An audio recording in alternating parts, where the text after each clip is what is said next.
দুপুর 12টার সময় আল্লাহ পাকের একটি নাম আপনি পড়ুন, মনের সকল আশা আমার আল্লাহ পূরণ করে দিবেন। 12টা থেকে নিয়ে 3টার ভিতরে আপনি নামটা পড়তে হবে, কিন্তু একবার দুইবার পড়লে হবে না, আপনি প্রতিনিয়ত এই নামগুলা পড়তে হবে, প্রতিদিনের আমল আপনি করতে হবে। দেখবেন একদিন আল্লাহ পাক আপনার মনের আশা আপনার অজান্তেই আমার আল্লাহ কবুল করে নেবেন। মুহতারাম হাজিরিন, মনে রাখতে হবে 5 ওয়াক্ত নামাজ পড়ার পরে দুপুর 12টার সময় আপনি একাগ্রতার সাথে খুবই সুন্দর চমৎকার একটি পবিত্রতা অর্জন করে আপনি আল্লাহ পাকের এই নামটা আপনি নেবেন, ইয়া রহমান ইয়া রহমান ইয়া রহমান।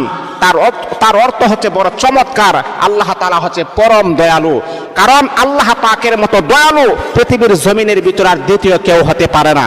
তারপর আপনি আপনার আশাগুলো আল্লাহ পাকের কাছে ব্যক্ত করবেন, দেখবেন একদিন আপনার অজান্তেই আমার আল্লাহ আপনার মনের আশা কবুল করে নিয়েছেন, আপনি টেরও পাবেন না।